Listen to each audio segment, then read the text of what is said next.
everyone. Welcome to the Market Hall. 9 Ships, 1825 is pleased to welcome you to the Peter Robinson Emigration Experiment, Talk, and Musical Presentation, themed around the man who orchestrated the experiment, Peter Robinson. In 2002, the Civic Holiday Monday was declared Peter Robinson Day in the city of Peterborough, thanks to then Mayor Sylvia Sutherland and Councillor Leal, who is now Mayor Leal. It's a day for us to remember the man who paved the way for 2,024 Irish men, women, and children to leave their homeland in search of a better life in Canada. My name is Leslie White. I am Peter Robinson's 4 times great-granddaughter. With my father... So I'm kind of extra proud today, right? With my father, Hugh David Taylor, 4 times great-grandson. 3 times great-grandson. Daughter, Lauren White, 4 times great-granddaughter. We are 3 generations of Peter Robinson descendants in attendance today. Growing up, I knew that Peterborough was named after my famous great-grandfather, but I didn't know much more than that. I also knew that although Peter had recognized children, he'd never married. The identity of our great-grandmother was always a mystery. Peter had 2 brothers, William Benjamin, and notably Sir John Beverley Robinson, 1st Baronet, lawyer, judge, leader of the family compact, a clique of elite families which effectively controlled the early government of Upper Canada and were allied with the powerful Anglican Bishop Strawn. In his will, Peter provided for 2 of his children, Isabella, my 3 times great-grandmother, and her young brother Frederick. When Peter died in 1883, Isabella was just 19 years old, still dependent, and Frederick was probably about 6. I had no idea there was a 3rd child until I came across correspondence between my grandmother and Ruth Bales, a descendant of Peter's older daughter, Mary. Back in the 80s, they were trying to figure out the mystery of Peter's baby mama. They assumed that Mary, who was no longer dependent when Peter died, and Isabella were half-sisters. They further deduced that there was something so shameful about the origin of Peter's children that Sir John Beverley and Bishop Strawn had destroyed the records of their births. Given the Robinsons' social status, it seems inexplicable that there are no birth records, no baptismal records, and thus no recorded mothers for Peter's 3 children. And then I found a letter among our family papers that threw a new light on things. Isabella died in 1873 in a horrible accident when the steamship Bavarian caught fire on Lake Ontario. In the aftermath of the disaster, Mary wrote a letter to her brother Frederick expressing her distress at the death of their sister. And she also told Frederick that she should come and visit their mother, who was taking it very hard. So I learned 2 things. Mary, Isabella, and Frederick were full siblings. And they had a mother who was alive and living with or near Mary in Kettleby, King Township. So I went to the censuses and I found a woman of the right age who lived with Mary and her husband, Jesse Hilborn, for 20 years or more. Her name was Roxy Proctor, and I think she was likely our great-grandmother. But what could be so shameful that she had to be erased? I think she may have been a Quaker. The Proctors and the Hilborns were prominent Quaker families that settled in King, having left the United States alongside loyalist families like the Robinsons.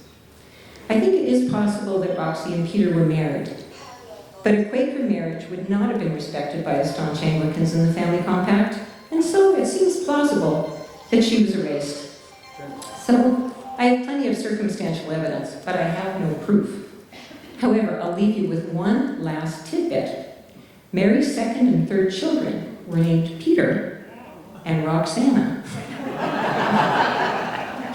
My father, who's also, I guess, led me in this delight in family history, this interest in family history, has actually created a book which was suggested that I show to everybody. It is possible to get a hold of this book.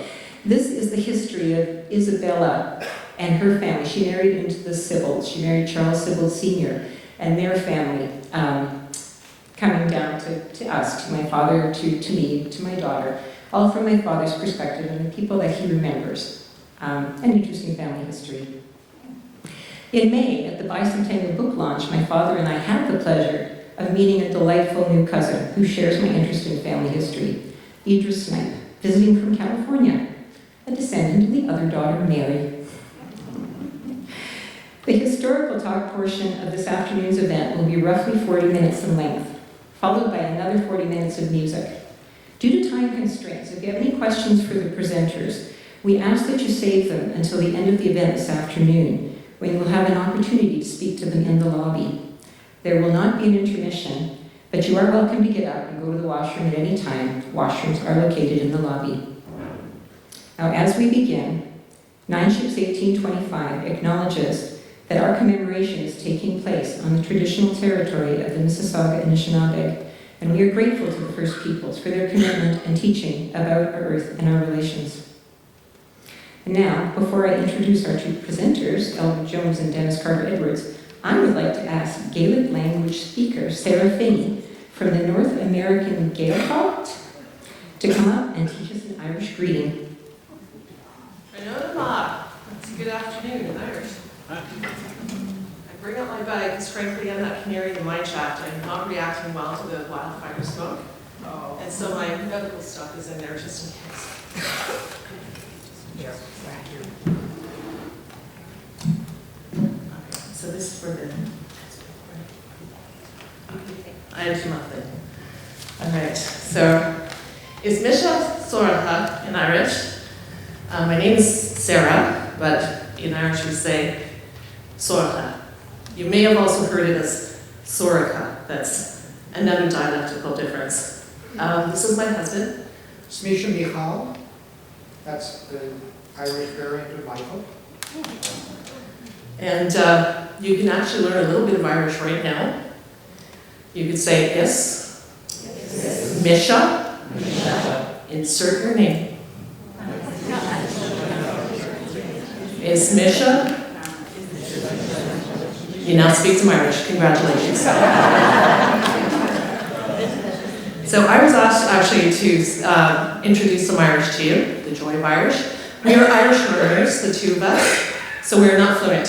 Do not expect us to come up, and be able to speak it fluently. But I think our organization sent us as kind of proof that you can learn Irish at any age, and there's always a first step to any journey. The Gaeltacht, in case you're not familiar with that word, refers to an Irish-speaking area. In Ireland, they have a few areas where Irish is spoken daily, referred to the Gaeltacht, and we are proud to be the only officially recognized Gaeltacht outside of Ireland. So the Republic of Ireland has recognized us, and that's why we have such a big area, the North American Gaeltacht. It's a big responsibility to live up to. We're located in Tamworth, Ontario, about half an hour north of Napanee, or 45 minutes northwest of Kingston, get my own orientation. And I'm going to give a shameless plug to Sean Adams. I don't know if he's here today, but he's a local Irish teacher who's going to be starting some classes soon, from what I understand, in beginner's Irish. We also do classes, so if anybody's interested, let us know. So I'm a proud descendant of Patrick Clancy of Kilworth, Ireland, who came over with his wife Mary and their parcel of sons, 5 of them. But before we say some Irish and have you speaking a few more Irish words, first of all, we want to acknowledge Peter Robinson's contribution to many of us being here today. So in Irish, the word for thank you is go red magat. I'm actually slowing it down a little bit for you guys, because if I break it right down, it's actually a little awkward for me to say because I've gotten so used to saying the short form, go magat, and if you say it long, it's go red ma agat, which basically means, thank you in their own way. So can we try that just a little bit? Go red ma, which that's the good part, agat. So it's thanks to you. Sorry? Toromaya got. Oh, perfect. Okay, we got somebody who knows what they're doing in the audience. Awesome. So go to Peter Robinson. I don't think he had an Irish name, so thank you, Peter. And then the same thing, I thought, we need to also thank our settler ancestors. So when talking about our ancestors, it would be the same thing. Go to Maggot, a hincher, which basically means the ancestors. So we're going to have to do a little bit more Canadian, thanks to Peter. We can all be proud to say, for most of us I believe, most of us here are Canadian, there's a few exceptions. So if you want to say like that old commercial, I am Joe, I'm Canadian, to say that you're Canadian you would say, is Canada me. So try that. Is Canada me. I am Canadian. See, now you're speaking more Irish. One of the things that we're excited about is bringing back the Irish language to more prominence in Canada. It is now a minority language. There were various pressures that caused the language to diminish over time.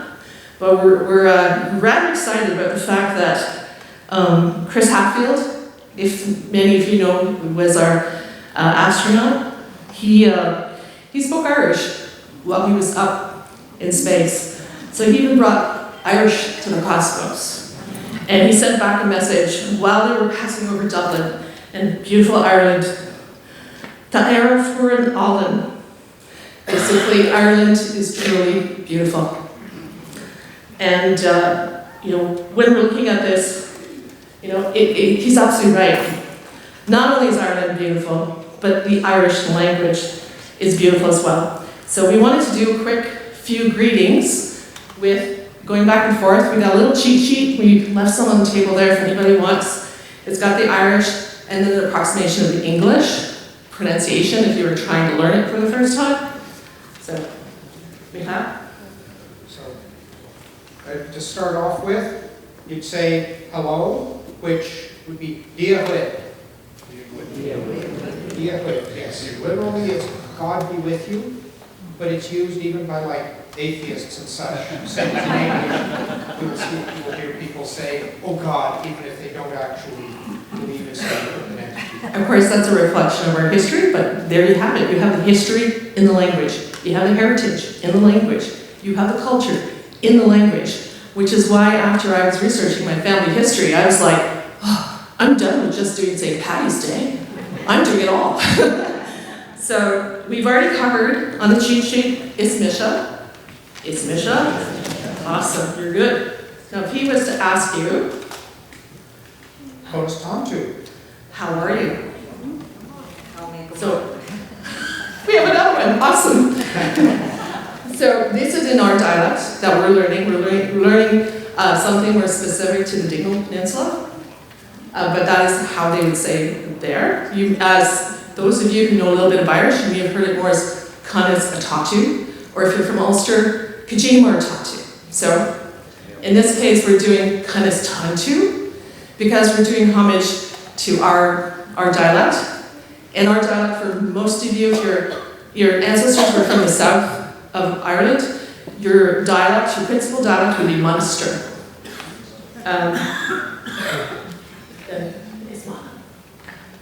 So if I want to say that I like something, then there's an easy way to say that. Our cheat sheet here I like it, it says Ismalam A. And you can substitute in something in place of the A, which is a pronoun. You can substitute in something like, say, for instance, Ismalam Canada. I like Canada. Ismalam. And the second word there, it's the same ma as in Gorev ma agad. So it's, if you break it all the way down, it's is ma lom a. Is goodness with me it. Yeah, literally. Irish is a very action-oriented language. The verb comes first, which is like really neat, because I think it speaks to how feisty and action-oriented the Irish were. So, and then if I was saying Nimalam, I don't like it. I would probably say, and I realize many of you will say, oh, how can you speak that way? Ni malam coffee. I don't like coffee. But I would say, it's malam kupante. I love a cup of tea. So, we don't have much time left, so I don't know if there's an appetite for learning a few animal words. We thought, given farmers, they came to Canada, I'm sure they did their own greetings to the animals when they got here, if they weren't busy running, depending on the size of the animal. But if you wanted to do a couple of words there. Well, for instance, one that I rather like is the wolf. The wolf, there weren't very many wolves in Ireland left by the time, by like 1825 or so. But the wolf is Mactira, son of the land, which speaks a lot to their connection to the nature in its various forms. And I've got a handful of others here.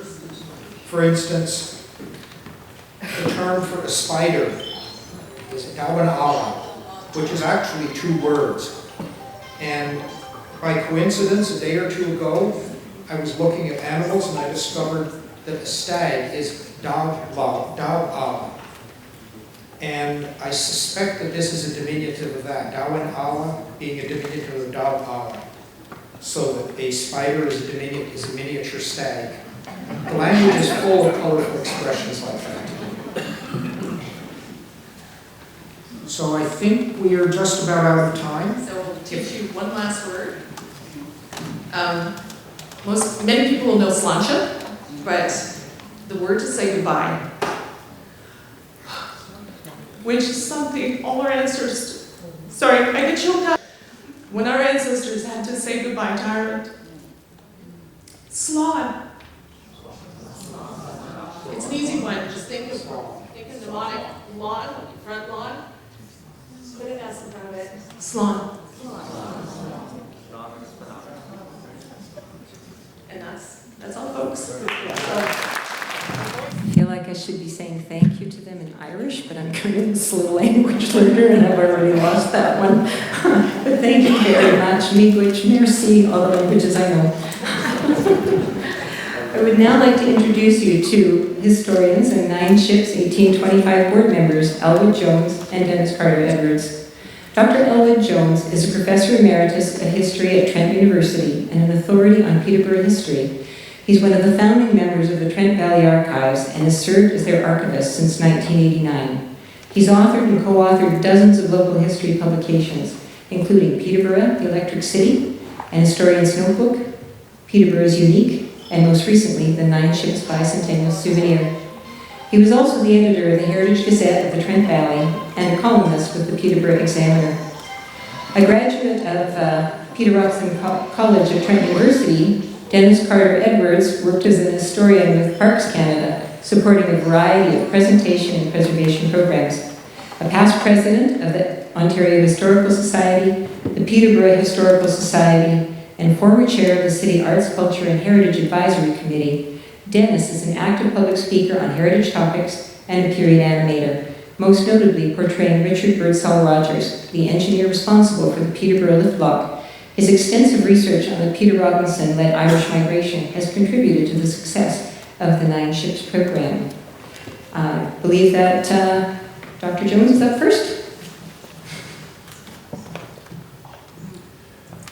Well, thank you very much. It's a real pleasure to see so many people here today. I think this is my PowerPoint that's on the screen, but we've had some difficulties with it, so we have to bear a bit with that.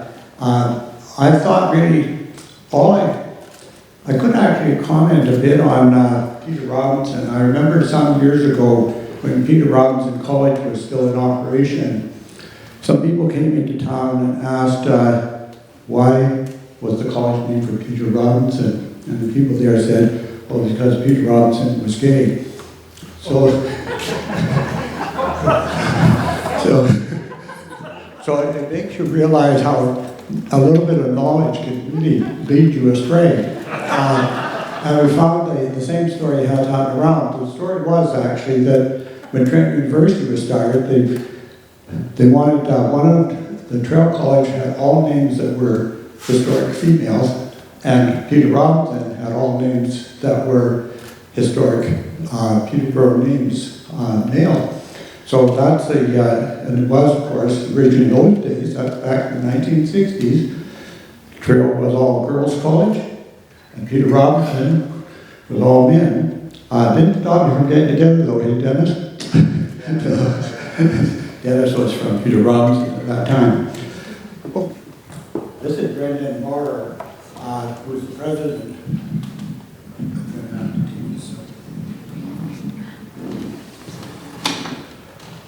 Okay, I think I'm getting the hang here. Technology is always the biggest problem, isn't it?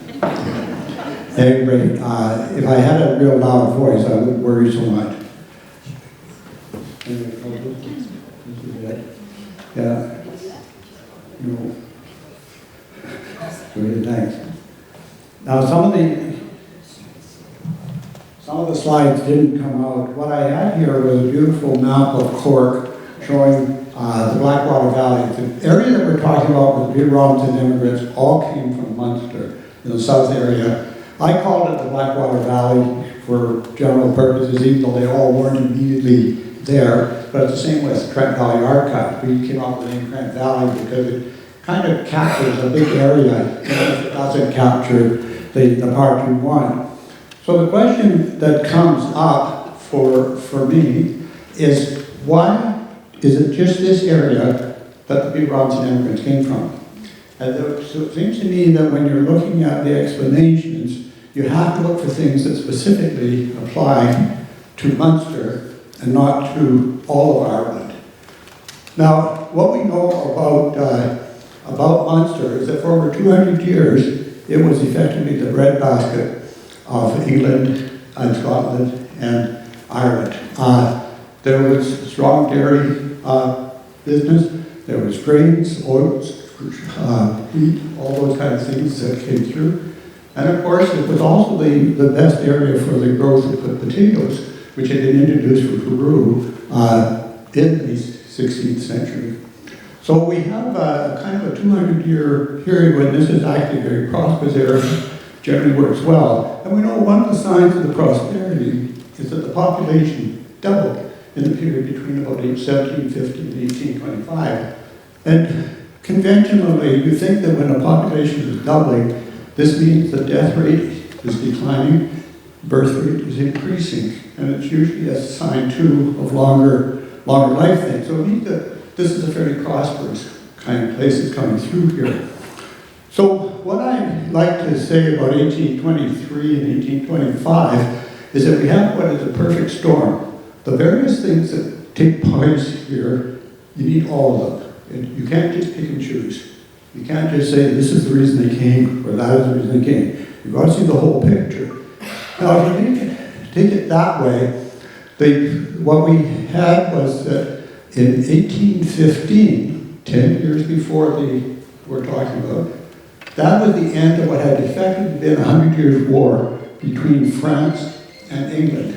Since 1689 until 1815, almost continually, they were at war.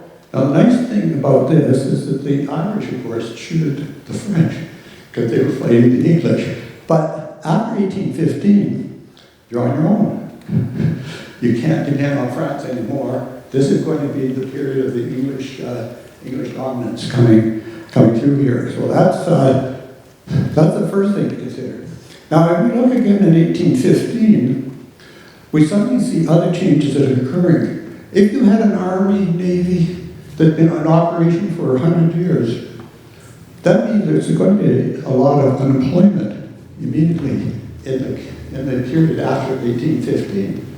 This is going to mean that people who had been in the military and are going to be competing for the same jobs as the people who weren't in the military, such as farmers, commerce people, merchants, and that kind of thing. So keeping this kind of thing in mind, we also had, during the period of war in this area, landlords could charge very high rents, and they usually were about a 7-year period. And the high rent was something they hoped to keep after 1815. But it's going to be hard to do, because after 1815, the prices are going to rise, because there isn't a fixed market for the government to go and buy all sorts of goods that would be around.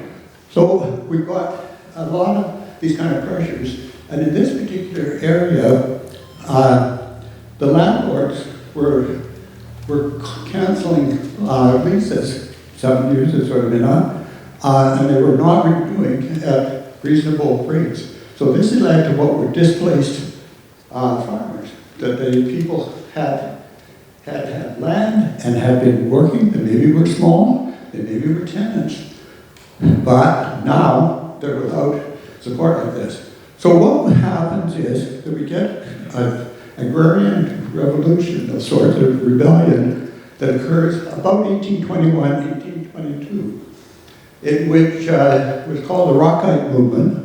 Captain Rock was theoretically the leader of this, but seems to be a completely imaginary figure. But everywhere they went, Captain Rock declared you can't charge extra rent. Captain Rock said you can't throw people out. Captain Rock is against these kind of things. And they presented him kind of constitutional language that this is official, that we've had a meeting of the people and have decided these things are right.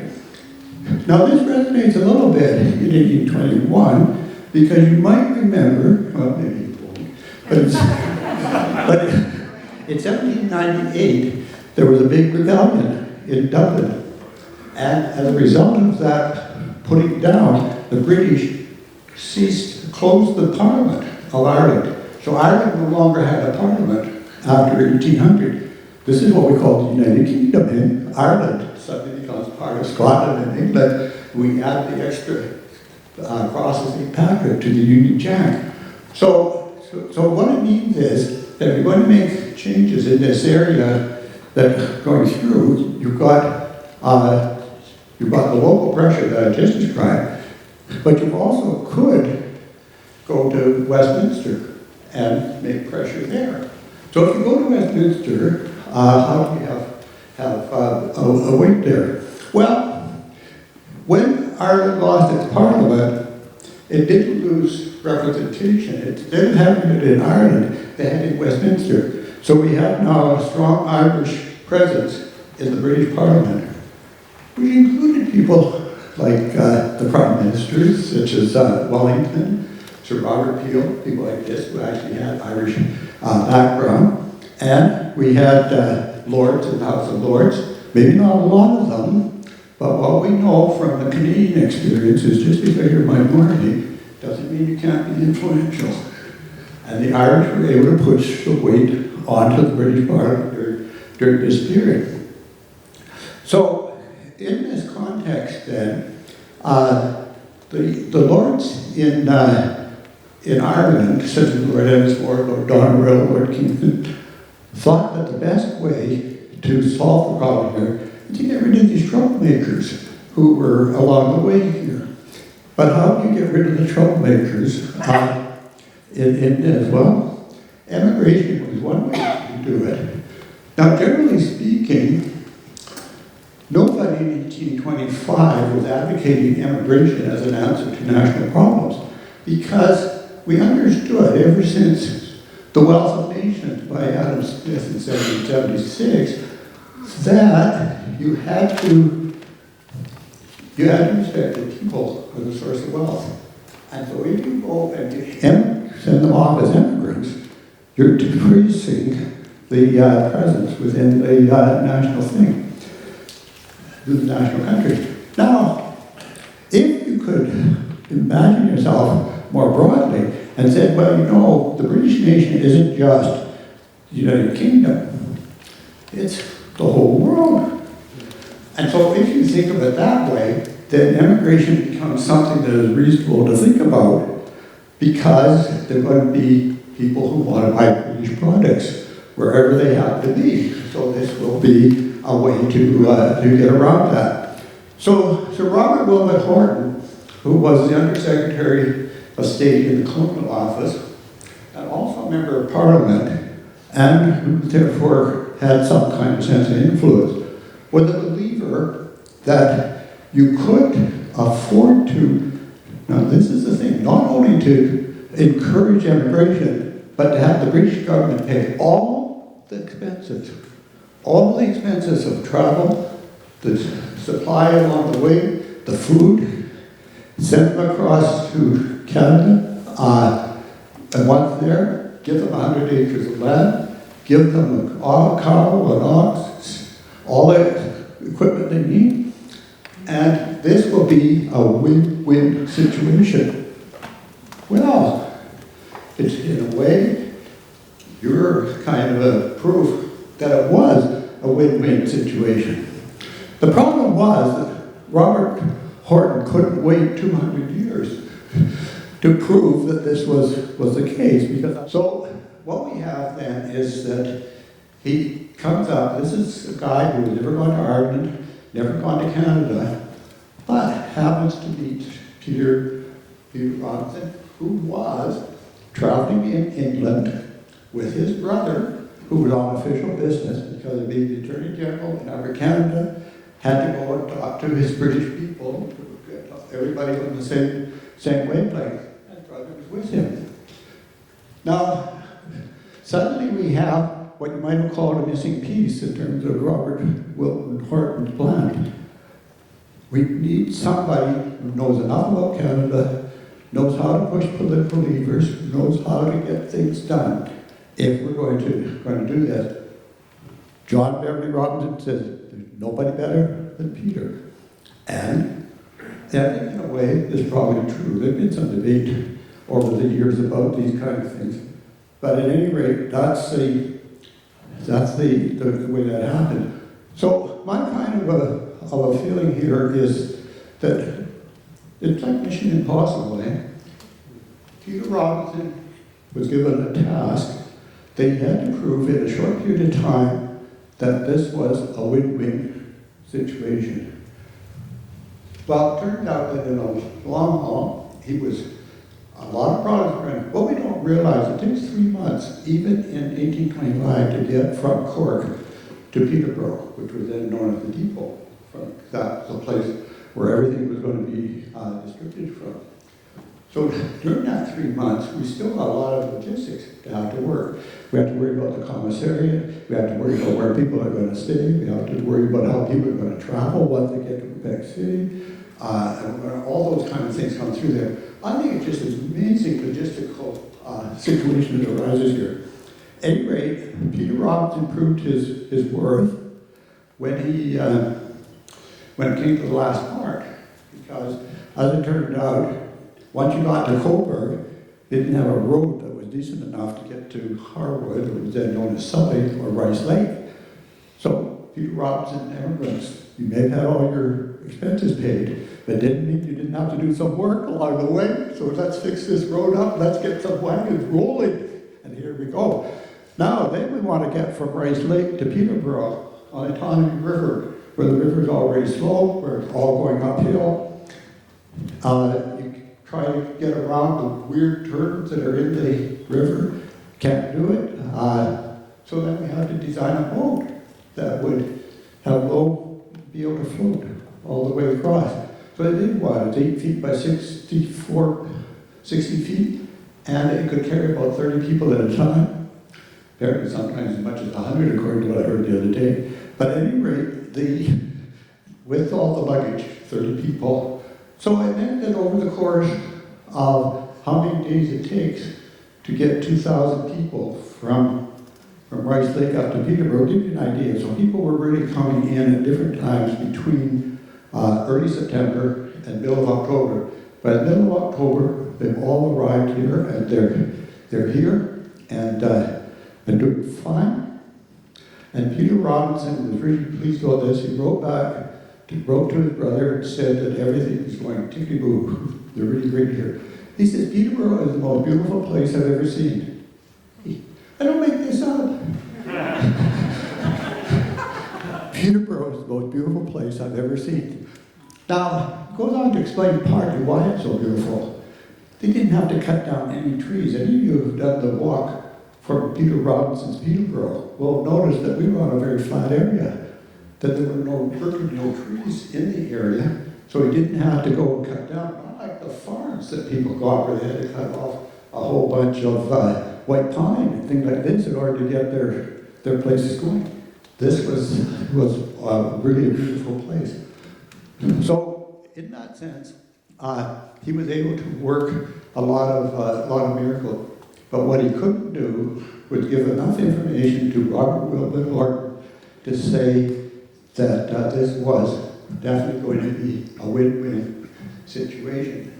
And Robert Horton, in order to get money to pay for the Robinson emigration to go forward, had to get money from the British Parliament. The British Parliament made it conditional on having an immigration committee discuss all the issues tied around immigration, which after all was a fairly new proposition in this time. So it turned out that the immigration committee concluded before Peter Robinson ever finished his report was finally finished in 1842. He had died in 1838.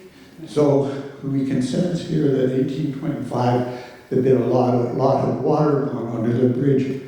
So the result was the British Parliament decided that people didn't mind paying their own expenses. And from that point on, the British government never paid any money for immigrants to go anywhere, even at the time of the famine, which came in 1847-48.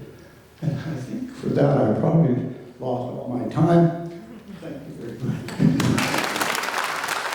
We're going to have Dennis Carter Edwards up next, and there will just be a little moment while technically we change some things around. As Elwood has so carefully and so well laid out the background to the story of how the immigration experiment was developed by Wilmot Horton because of the problems in Southern Ireland. You can see on the map down in the southern part of Cork where the problems originated and where the bulk of the Irish immigrants came from. Under Secretary of State Wilmot Horton, who came up with this unique experiment in immigration policy to fully fund immigrants to the colony in British North America, and convinced his colleagues, particularly the large landowners in Ireland, that this would be a good investment both for them and for the country as a whole. And of course, Wilmot needed someone to manage this incredibly challenging logistical program to make it a success. It so happened, as Elwood mentioned, that John Beverly Robinson, the younger brother of Peter, was in Britain on government business. Peter came along with him, and when Horton approached John Beverly with a scheme, and did he have any recommendations? Of course, he had the perfect candidate, his brother Peter. Now, that wasn't just a family who you knew. He was the ideal candidate to manage his program on two accounts. First of all, Peter was a very successful businessman. He knew how to run a business. He was a mill owner. He was an entrepreneur. He knew about getting supplies in for his stores. But I think one of the most important aspects of his training, his background, that contributed to his success in managing this program was he was a militia officer. And I do have to make some apologies for any of our American guests who may be here in the audience, because one of Peter's most significant contributions to Canadian history was as a militia officer in charge of a rifle company from York during the War of 1812. Now, some of you may know a little bit about the war. I suspect our American visitors may have a different perspective on that conflict. It has nothing to do with becoming a 51st state, I can assure you.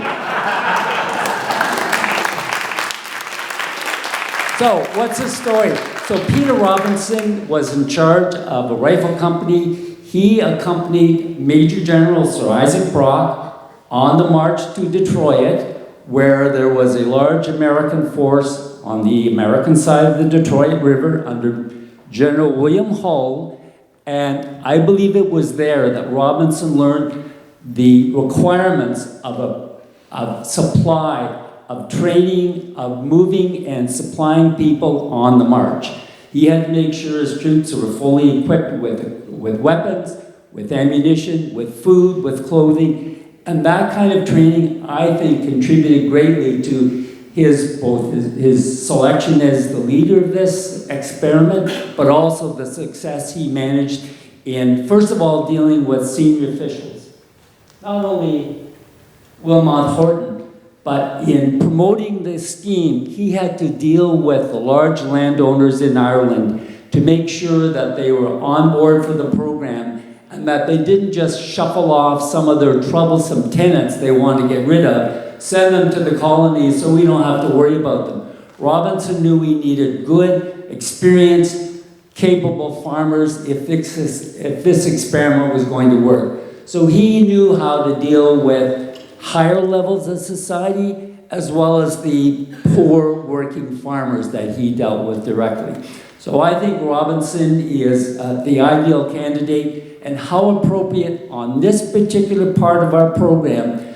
We certainly acknowledge the hardships and the suffering the Irish went through and what they accomplished when they got here. But today is all about Peter Robinson and commemorating the service that he performed in this whole project. So, as I mentioned, the ideal candidate to promote it, circulating the posters in Ireland, picking the right candidates, and one of the strong characteristics of Robinson, I think, in this particular program was his ability to learn from mistakes. As you can imagine, a big government program like this was bound to have some hiccups along the way. The first go-round in 1823, which is kind of a test run to see if this program would work, he did not have quite the control over selecting the candidates. Many of the large landowners, like the Earl of Kingston I showed you earlier, were quite happy to get rid of some of the candidates. Some of the troublesome, 1821, 1822, there's martial law, the Mutiny Act's in place, there are troops who are quartered in Ireland and Southern Cork to make sure law and order is preserved. So they just wanted to get rid of the troublemakers, those followers of Captain Rock that Elwood spoke about. By 1825, the martial law is over, things are starting to settle down, the crops are coming back, things are looking much better. And so the landowners were thinking, now's a good time to consolidate my holdings, to get these small parcels of land consolidated into bigger, more efficient units. That means I've got to cancel leases and ship people off the land. So the focus was certainly different. But Robinson, throughout all this, wanted to make sure that he had good, solid, experienced community leaders to make the program a success.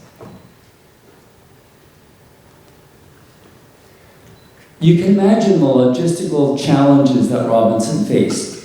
9 ships have to be acquired from the Royal Navy. They have to be supplied. We need surgeons on board. When we get across the ocean, they're going to have to travel from Quebec down the St. Lawrence or up the St. Lawrence by steamer, from Montreal to Kingston, where they're going to be in camp for over a month, while Robinson, who had to take a separate conveyance, so while the ships were bringing the Irish across the ocean, Robinson took a fast steamer, a fast vessel across the ocean, through New York, up to Buffalo, and into the capital at York, to meet with the lieutenant governor, to make sure there was land available, to make sure that there would be sufficient supplies, so they had their tools and their food, that there would be the infrastructure to make this program a success. All of this is before we had the internet, where you could text and say, I'm coming in 2 weeks, make sure you got stuff ready. Correspondence was slow. Dealing with the bureaucracy was much more difficult. And yet, through all those challenges, he was able to make sure that when the Irish got to Peterborough after the long trip up the St. Lawrence and up the Tonbridge River, the necessary supplies and personnel were there in Peterborough to make the project a success. One of the most important aspects of this whole program and why he needed to meet with the lieutenant governor in York was to make sure the land that was being settled, and I give acknowledgement that this is land that was acquired through Treaty 20, in the Peterborough area, was not already occupied. There were some early settlers in the area. There was Crown land, so the Crown reserved certain parcels. There was clergy land. The church owned some land. Last thing you want to do is to put a family on a plot of land, get them started cutting down trees, planting crops, and then to learn, oh, sorry, the land actually belongs to someone else. So making sure that the land that he put his settlers on was indeed free for settlement. And this one map is an example of the documents that Robinson had to acquire, bring with him to Peterborough as the immigrants were being sent out to their land holdings. So pretty important document, and just one aspect of this massive undertaking that Robinson was responsible for. Okay, before I finish, so just to give an acknowledgement to the accomplishments that Robinson made throughout this whole experiment. So how do you judge the success? Well, I think the very fact that you folks are here is a pretty good indication of how successful this experiment was.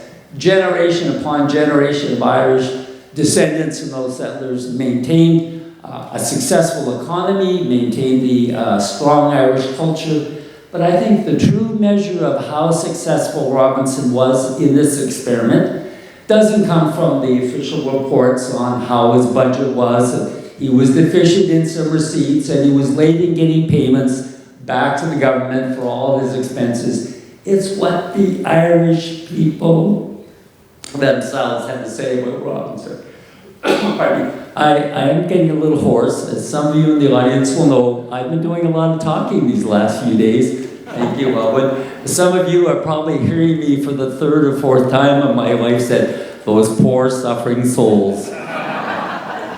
But it's not true, right? There you go. So I do have a couple of quotes that speak to what Robinson accomplished. One is, in fact, a petition that the Irish immigrants presented to Lieutenant Governor Peregrine Maitland, the gentleman that Robinson had to deal with at York, when he came to see how this whole project was working. They selected a spokesperson for the Irish immigrants to give a formal address to Sir Peregrine Maitland. And among other things, this is what they said, and I quote directly from that petition, or that presentation. "We, the Irish immigrants, recently brought out by Colonel," he got a promotion, he was not a captain, he was now a colonel, "feel grateful to our gracious good king." These are Irish settlers talking about our gracious good king. "We are also well pleased and entertain the best wishes for our worthy chief, Mr. Robinson, for all he has done for us. We are fully sensible that his fine and humane feelings will not permit him to leave anything undone that may forward our welfare." That was the Irish speaking about Robinson. There's also another quote from one of the surgeons who accompanied the, I believe it was a resolution. Surgeon Reed, Robert Reed, who was on the resolution, made a remark about Robinson that I think also speaks to his character and is probably the best summary to end off my presentation on Peter Robinson Day. And I quote,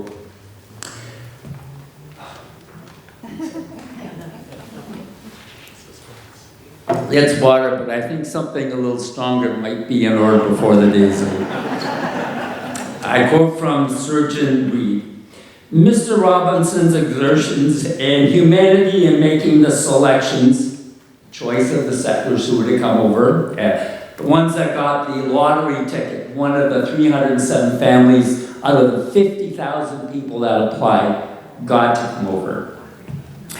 In making the selections and his indefatigable attention in ascertaining the wants of those about to be embarked cannot be too highly spoken of. Very few individuals would have labored so incessantly for the public good as the immigrant superintendent." What was Robinson's response to some of this? Well, we could reflect a bit on the challenges. He said, and I quote, "Selecting the immigrants was one of the most difficult tasks he ever had to do. How do you say no to the other 48,000 people who were anxious to leave Ireland for a new land and a new home and a new prospect?" He managed the program, and the success is right here, right here today. I certainly learned a lot, and I have to admit, it just feels really good hearing all those warm words about my great-grandfather. Now, I would like to begin the musical portion of our afternoon by introducing Glen Caradus. Glen grew up in Kingston and spent endless hours playing in and beside Lake Ontario. He graduated from Trent University in Indigenous Studies in 1992. He then worked at the deaf community for 10 years while volunteering at the Greenup Ecology Park. For the last 23 years, Glen has been working and teaching at Camp Kawartha, Greenup Ecology Park, the Canadian Canoe Museum, and the James Bay Cree Nation in arts education. In 1998, Glen founded the Paddling Puppeteers, and after 25 years, he's just getting started. Glen is your son, yes? We're delighted to be here. I was at Young's Point yesterday, and what a wonderful event. And it's just so neat when history comes alive.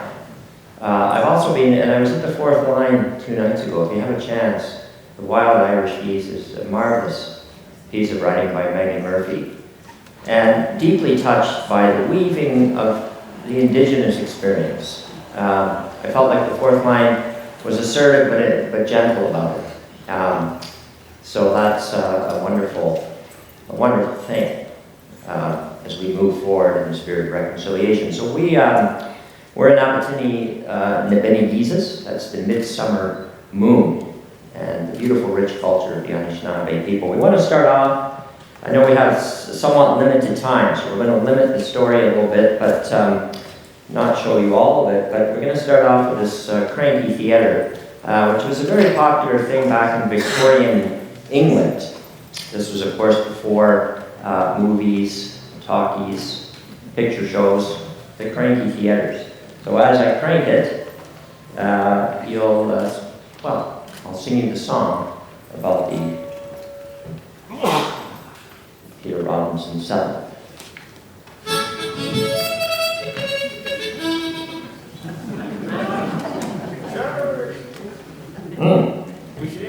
We should introduce ourselves. Phil, go ahead. Yes, so thanks again for having us. My name is Phil Stevenson, and my friend and musical partner, Mr. Glen Caradus. We're really enjoying this, so thank you. In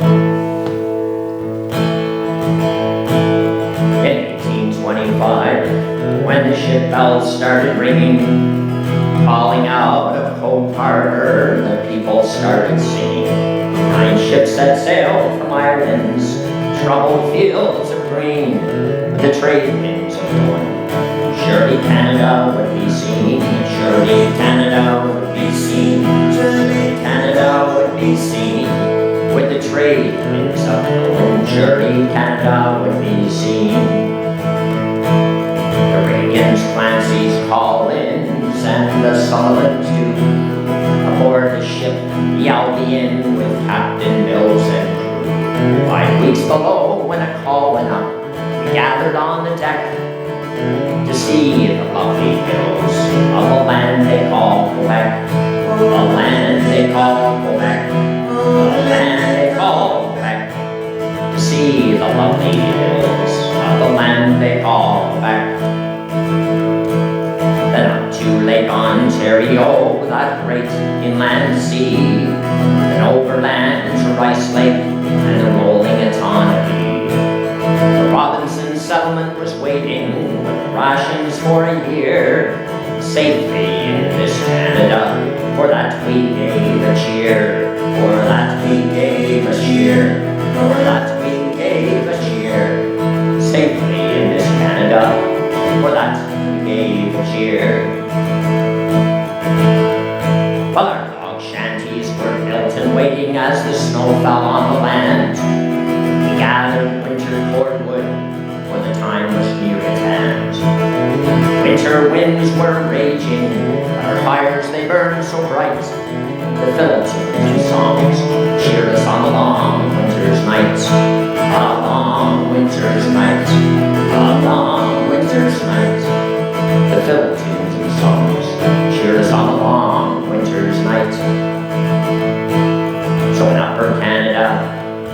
a new life we did build, clearing rocks and forests, and then the land we tilled. River, soil, and forest provides for us each day, free from strife and famine. Peter Robinson leads the way. Peter Robinson leads the way. Peter Robinson leads the way, free from strife and famine. Peter Robinson leads the way. Thank Judy Highland from Shikikama, not Shikikama, that's Curd Lake, Nogojiwanong, that's the Anishinaabe one for Lakefield, the start of the rapids. And Judy did a lovely job, and she also made her own paints using black walnut and buckthorn. And so I took this up to Shikikama, Curd Lake First Nation, and shared at the cultural center with the elders. And they were very receptive. We had a lovely afternoon. I've been involved in several projects there, but I thought, well, I'll bring the cranky up. And this final image, they said, yeah, at that time we were still living in wigwams, maybe a mixture of traditional dress and more settler-style dress. People arriving with mishkiki, with medicines, to share with settlers, different foodstuffs.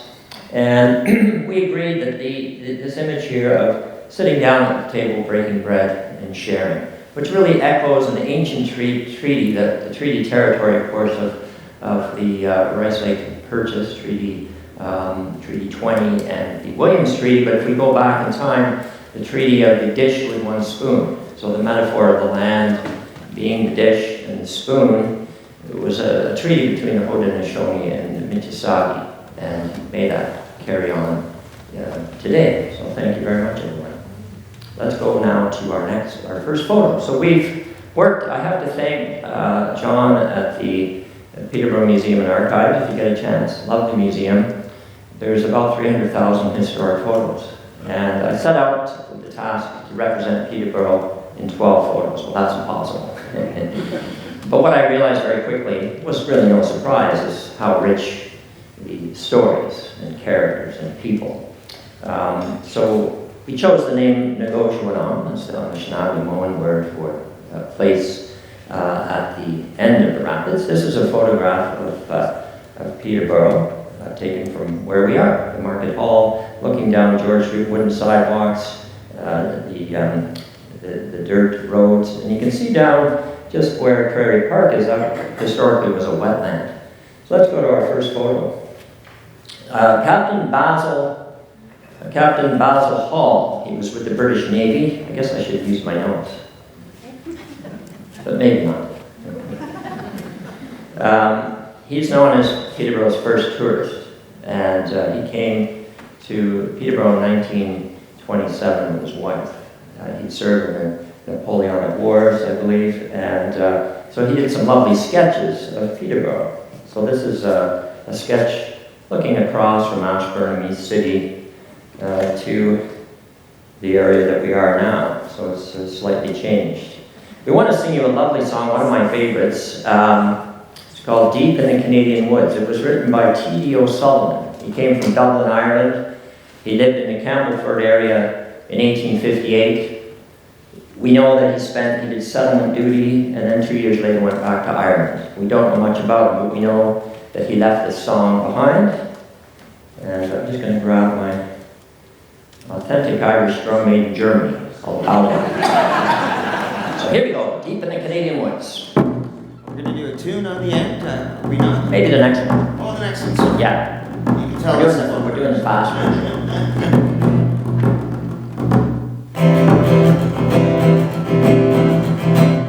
Deep in the Canadian woods we met from one bright island flown. Great is the land we tread, but yet our heart is with our own. And here we leave the shanty small while fades the autumn day. We'll toast Rhode Ireland, dear Rhode Ireland, Ireland boys hooray. Ireland boys hooray, Ireland boys hooray. We'll toast Rhode Ireland, dear Rhode Ireland, Ireland boys hooray. We've heard her faults 100 times, the new ones and the old. In songs and sermons, rants and rhymes and larks of 50-fold. We'll leave it all, both great and small, for this we've got to say. We'll toast Rhode Ireland, dear Rhode Ireland, Ireland boys hooray. Ireland boys hooray, Ireland boys, hooray. We'll toast old Ireland, dear old Ireland, Ireland boys, hooray. We know that brave and young men tried to snap a rusty chain. The patriots suffered, the martyrs died, so was it all in vain? But no boys know, a glance will show how far they've won the way. We'll toast old Ireland, dear old Ireland, Ireland boys, hooray. Ireland boys, hooray, Ireland boys, hooray. We'll toast old Ireland, dear old Ireland, Ireland boys, hooray. So deep in the Canadian woods we've met we may never see again. The dear old Isle where our hearts are set and our fondest hopes remain. So come fill up another cup, and with every sup let's say, we'll toast old Ireland, dear old Ireland, Ireland boys, hooray. Ireland boys, hooray, Ireland boys, hooray. We'll toast old Ireland, dear old Ireland, Ireland boys, hooray.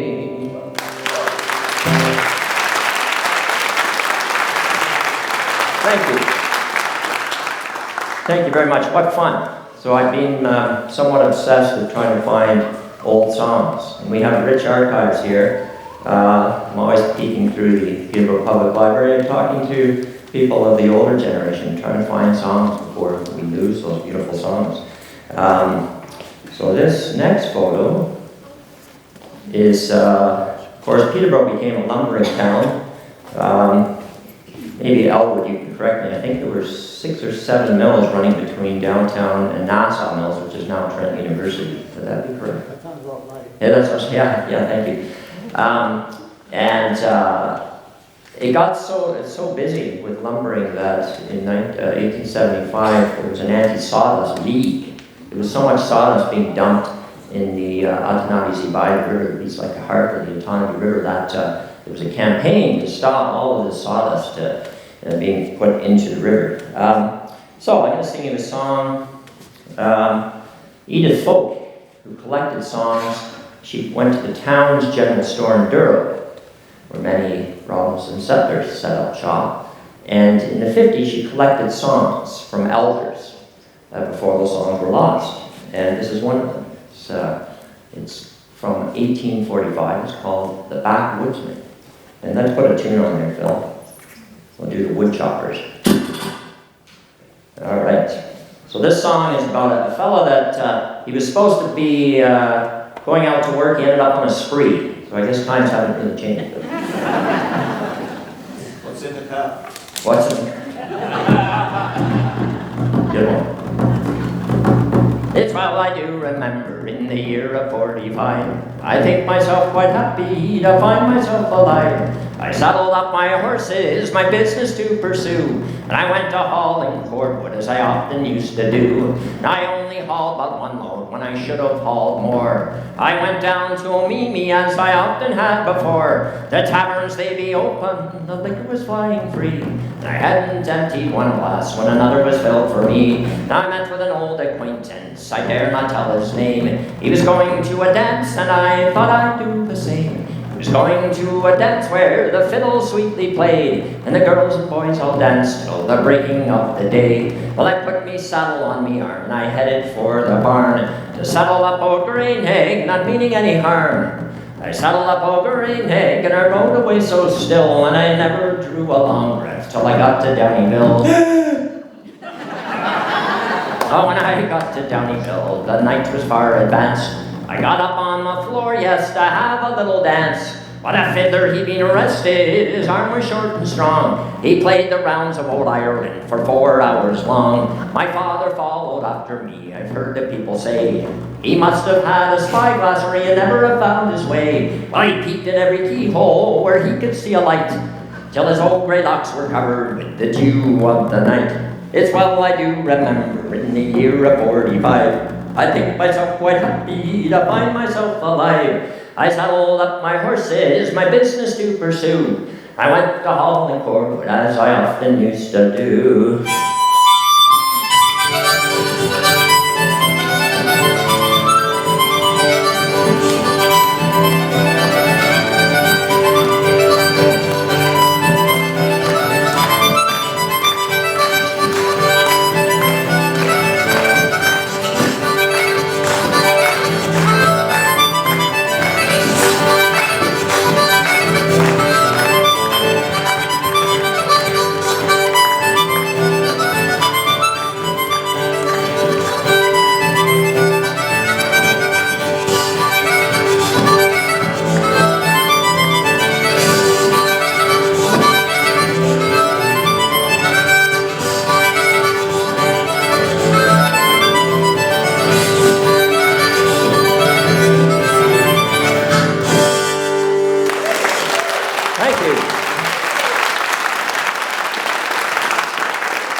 So this picture, by the way, I didn't really reference it, is taken up in this is from the 1880s near my Popcorn. So you can see that's quite a load there. And so lumbering, of course, was a huge part of the history. And there's such a rich tradition of songs because, of course, you had the long winter's nights, right? You had, at 5 o'clock it's dark. So back in the shanty, the Camboose shanty, Phil and I were actually just doing songs up at the Algonquin Park Lumbering Museum, which we had a wonderful time singing shanties in the Camboose. So whole tradition of songs, fiddle tunes. The next photo anymore, but it had this song about the coming of the steam threshing machine to Durham. And that's what this picture is in the 1880s. The archivist John can tell you more about this. I've got notes. Anyways, beautiful picture of the men working, threshing by steam, which really revolutionized agriculture, because what took 3 weeks of hard manual labor for threshing various crops could be done in 4 hours with a steam thresher. So this song, there was no melody. We made that up. Anyways, this is the song, Threshing by Steam. Come all you bold farmers, I'll sing you a song, and if you but listen, it won't take too long. It's all of steam threshing I wish to explain, which cut out hard labor and all of its pain. Threshing by steam, threshing by steam, what an invention, we're threshing by steam.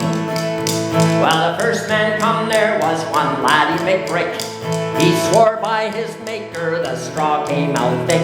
He turned to the head, yes, to aid in the stack. But we're threshing by steam, said Hickman Red Jack.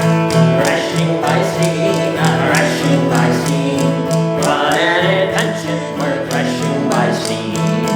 Well, Pat Towney came next, and he missed the woggy. He seemed very anxious, the steamer to see. He took off his coat, and he worked very keen, saying, what an invention, we're threshing by steam.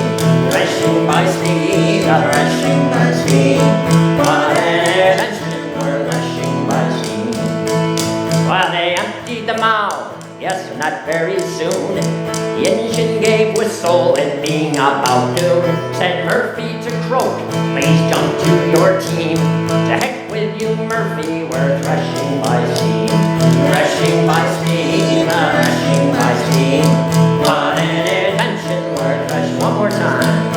Threshing by steam, threshing by steam, what an invention, we're threshing by steam. Thank you.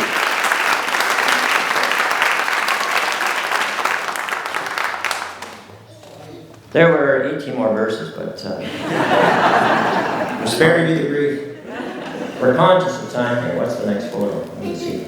Oh, this is lovely. So I better go to my notes for this one. We have some people that know what they're talking about here, so I better make sure I'm legit here, right? There was a trolley in town, right? The electric trolley. There was a company from 1893 to 1927. For 5 cents, you could get a ride around town. There's only 7K of tracks, right? Being the electric city, this electric trolley that made its way around. But here's the cool thing. You could get to Jackson Park, jump off, and this photo is a lovely photo. This is actually, took a while to kind of figure out where this exactly is, but Hamilton Park, and then Park Hill running across this way, the Park Hill Bridge. So you can see that so you can still see the old berm where the trolley turned up in Hamilton Park. And so you jump off and you get on a toboggan and go for a ride. So we'll sing you a little ditty here. This is a lovely tune written by a fella. He actually was born in Ireland, came to Newfoundland in the 50s, formed a group called Ryan's Fancy. It was very popular back in the day, and he wrote this song.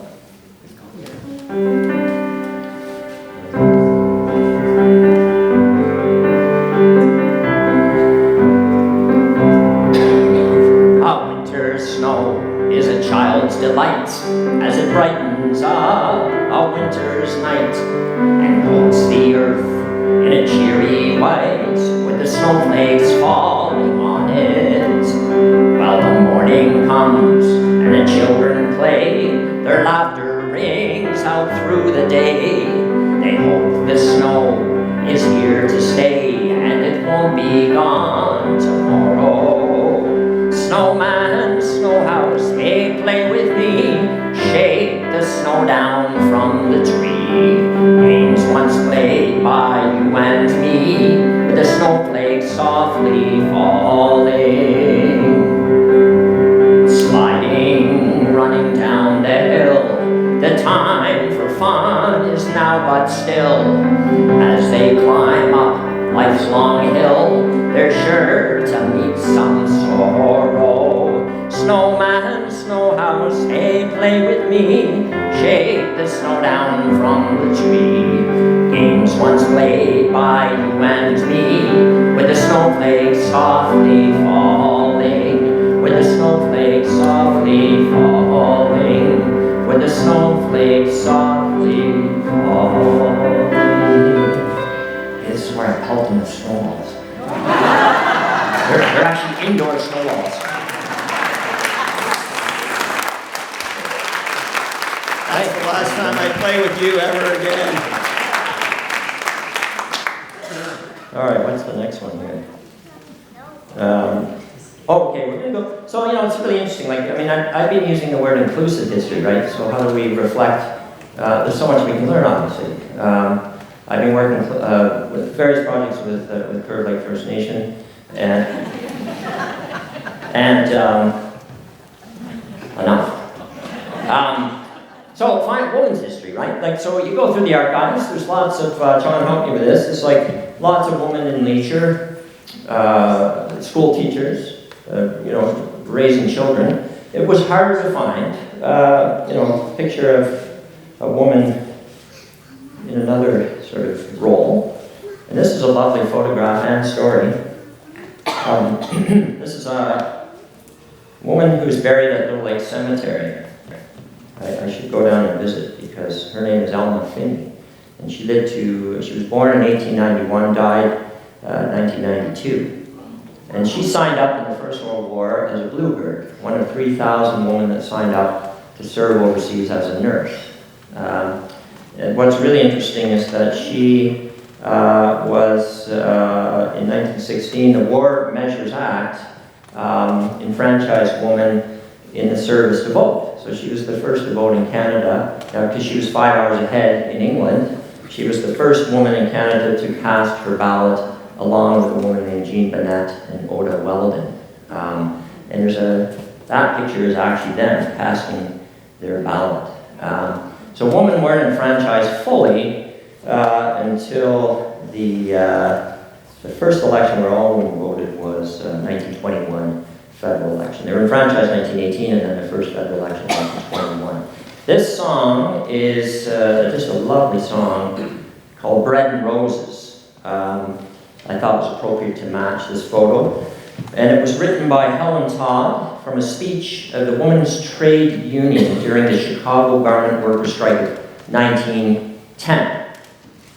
And she said this: "A woman's vote will go towards helping forward the time when life's bread, which is home, shelter, food, and security, and the roses of life, music, education, nature, and books, shall be the heritage of every child that is born in the country, in the government of which she has a voice." Or a vote, I should say. Oh, voice. Good voice. So we're going to sing in this lovely song. This one, it means a lot to me, this song. My mother, this is one of her favorite songs, so I'll send that out to my mom. All right.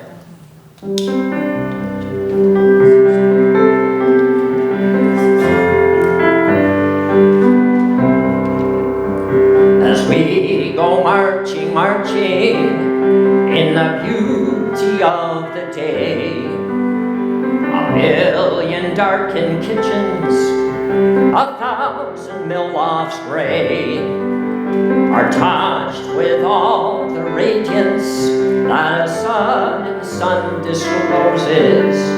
For the people hear us singing, bread and roses, bread and roses. As we go marching, marching, we battle to do for men. For they are woman's children, and we mother them again. Small art and love and beauty, their drudging spirits knew. Yes, it is bread we fight for, but we fight for roses too. As we go marching, marching, in the beauty of the day, a million darkened kitchens, 1,000 mill lofts gray, are touched with all the radiance that a sudden sun discloses. The people hear us singing, bread and roses, bread and roses. For the people hear us singing, bread and roses, bread and roses.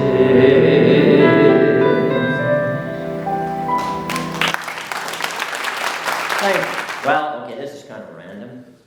Let's get out the, I was teasing Megan Murphy yesterday, who wrote the Wild Irish Geese. I said, does the Fourth Line Theatre have a dancing Peter Robinson? I think not. But anyways, I was teasing her. And, but one of the things I've been working on is how to engage younger people with these wonderful stories. So I'm mainly a puppeteer, and I couldn't help myself. So I brought a petite bonhomme. This is a tradition that started in Europe 400 or 500 years ago, came to England, and I love it in England. They actually have a convention every year for the lumberjacks or petite bonhommes. Can we give it up for the esteemed Mr. Peter Robinson here?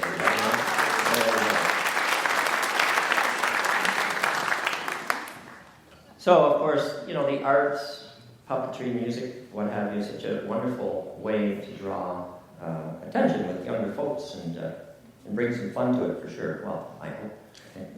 All right, so here we go now. We're going to get Peter did a little stretching there.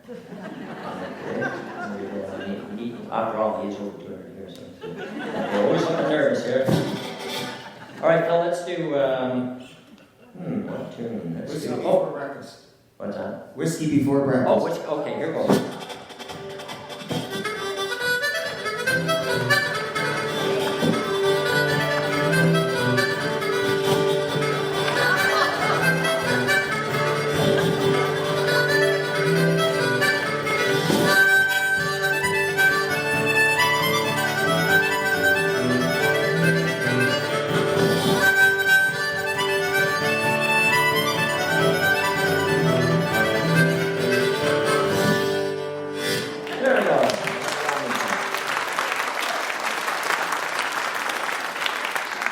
Okay, what's next here? I think he broke his back there.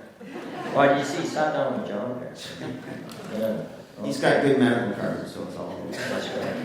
Okay, well, let me just go through the photos here. We're going to skip a few, but I will tell you a little bit about. We won't sing this one, it's kind of long, but this is an interesting photograph of a fellow named John Smith. Lived in Peterborough, 1933. John Smith, this is a picture somewhere on the Lake Ontario lakefront, because we obviously don't have, at first I thought it was a little lake, but we don't have such a wharf. Anyways, he set out in a Peterborough canoe. Of course, the canoe and Peterborough go hand in hand, right, with the beloved Canoe Museum, the rich indigenous history of the Wigwash-Teemont, and the pride of Peterborough. So this was manufactured in Peterborough, and he had the idea, I'm going to paddle from Peterborough, Ontario to Peterborough, England. Didn't work out so well. He got down to St. Lawrence, he got to Cape Breton. His idea was to go across the Newfoundland, around Newfoundland, get to St. John, and to St. John's, and to get his last supply, and then 2,000 miles across the Atlantic. Unfortunately, somewhere between Cape Breton and Newfoundland, he capsized and his body washed up on the shore. But he was also, he had experience as a sailor going around Cape Horn, so he knew ocean conditions, but an intriguing story nonetheless. So that's John Smith. All right, what else have we got here? Okay, so what's our next photo here? Oh, we'll do this one, Phil. A little blues for you. Okay, this is a picture of George Street, 1910. There's a young fellow striding down the street. And this fellow's name is Elwood Smoke, from Alderville First Nation. and he eventually moved to Curd Lake. And so it's a lovely picture. You see the men with their bowler hats, the horse and cart, intriguing photo. So the Peterborough Road Race was quite the thing, and he won it a number of times. So we'll sing a little song here about Bimabatu, the runner from Edinburgh. All right.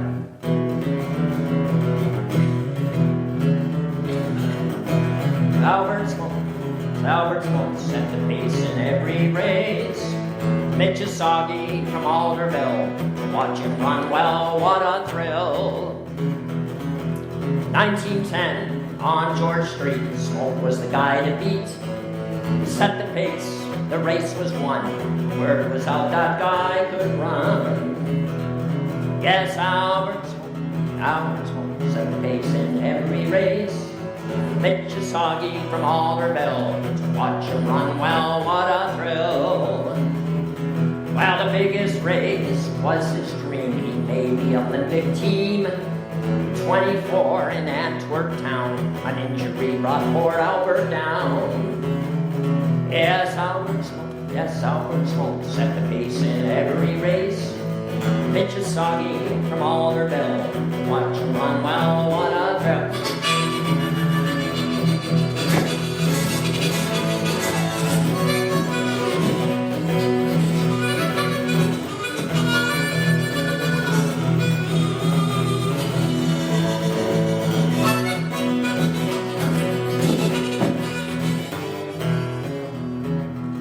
Yes, Albert Smoke, a great Bimabatu, a third in Boston in 22, a Canadian champ in the marathon. His winning streak was 6 years long. Well, Albert Smoke set the pace in every race. Mitchisagi from Alderville, watch him run well, what a thrill. Thank you.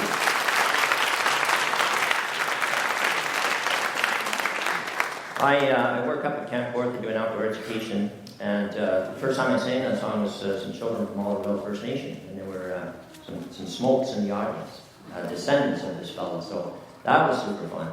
Because when I heard the kids were coming up to from Alderville, I thought, I gotta sing that song, so that was kind of a memorable experience, but there's great debate.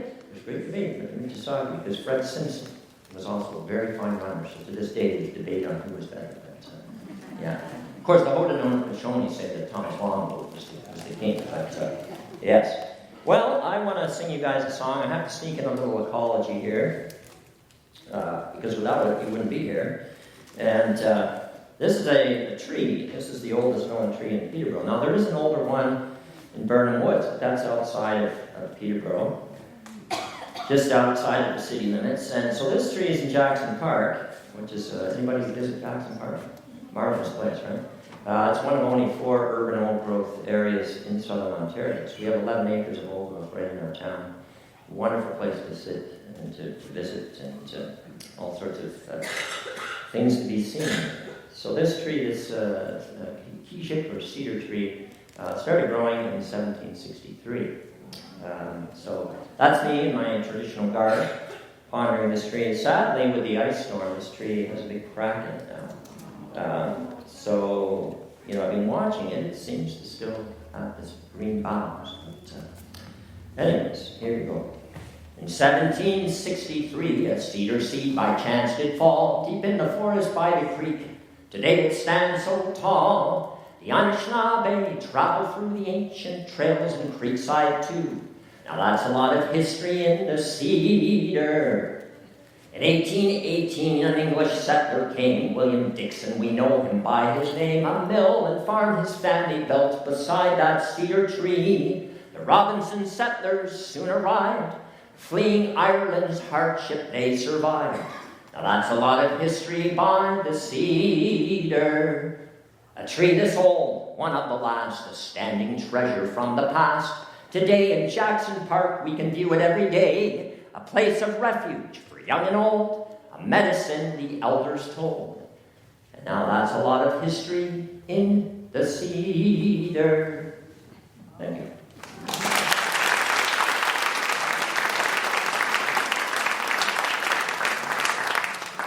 This, of course, is one of the Gitchitwamishkikis, the sacred medicines for the First Nations, and often used in ceremony, many traditional uses, and of course, very important habitat. It's certainly with this heat. One of the things I encourage is been sneaking around the neighborhood trying to water some of the trees. So if you have a tree near your house, keep an eye on it, give it water, because it's, I don't have to tell you how dry it is out there. What are we doing next here? I think we're getting close. So, hey, let's do Rattle on the Stovepipe and finish off with one more picture. And I'm going to grab my jar this time. Where did I put that? This is a kind of a random pioneering song about the seasons. And we'll feature Phil on this one. So I have here the in the jar.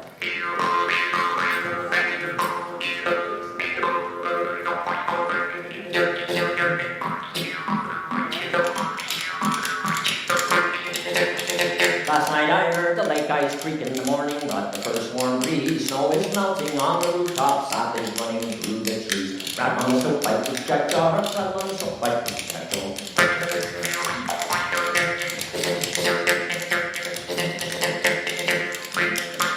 Dodge those black flies, swat those skitters, paddle through the silent lakes, midsummer's eve, the dancing started, a couple of tunes is all it takes. Rap on the stovepipe, push jack jar, rap on the stovepipe, push jack jar.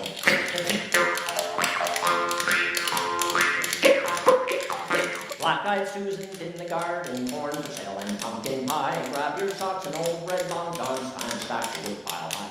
Rattle on the stovepipe, push jack jar, rattle on the stovepipe, push jack jar.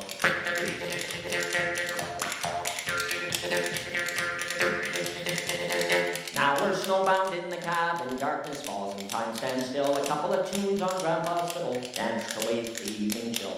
Rattle on the stovepipe, push jack jar, rattle on the stovepipe, push jack jar.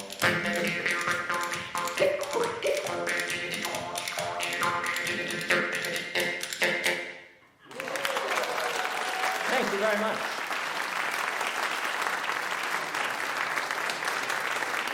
Okay, thank you. Well, I thought I'm going to do two. Mainly because Phil rented that snare drum, so we got to use it. It was $25 in case anyone wants to. But it was the last one Mama Quaid's had. So. Oh, Phil, we're going to interrupt that. I'm sorry, we have 3 minutes left. So don't play the drum. I'll cover the cost. Don't worry, sorry about that.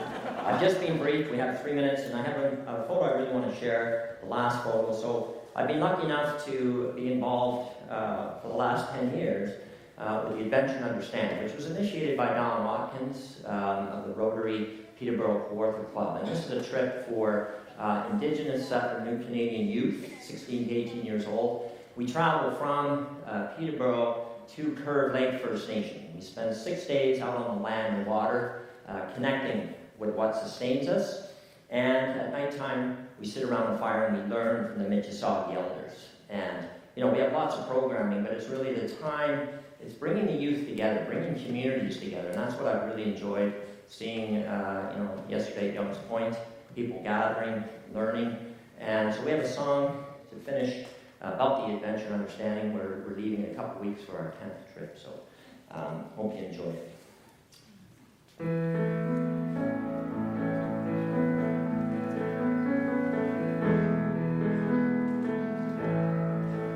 When the wild rice is standing tall, and those cool nights feel like fall, let's go paddling, let's go paddling the river, that's your part, up through the lakes each day, on the ancient roots of the Anishinaabe. Let's go paddling, let's go paddling on the river. Sacred water and sacred lands, I've seen so many hands. Let's go paddling, let's go paddling on the river. Welcome in our canoe, paddling together is what we do. Let's go paddling, let's go paddling on the river. We're all in the same boat, they say, paddling together on this ancient water.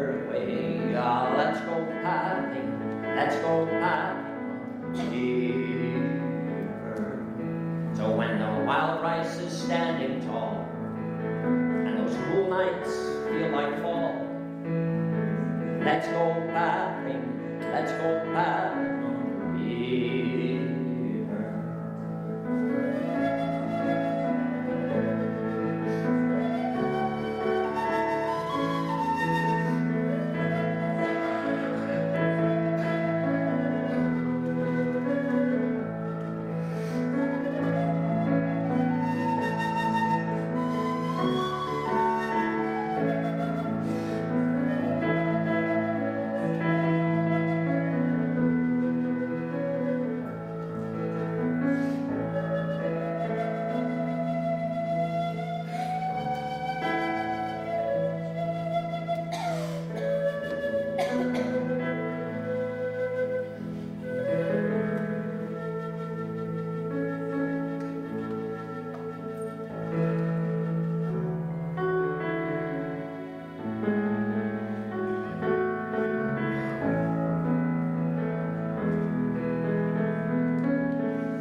Thank you very much for that.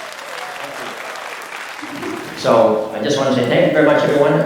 If you haven't had a chance to get up to the Fourth Line Theatre, it's absolutely marvelous what they put together. It's running all month. Wild Irish Geese. We do have some CDs available for $5 in the lobby of some traditional Irish music of this region. And again, thank you. Thank you.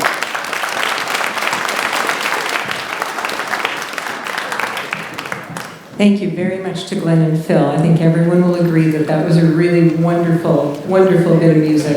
Thank you.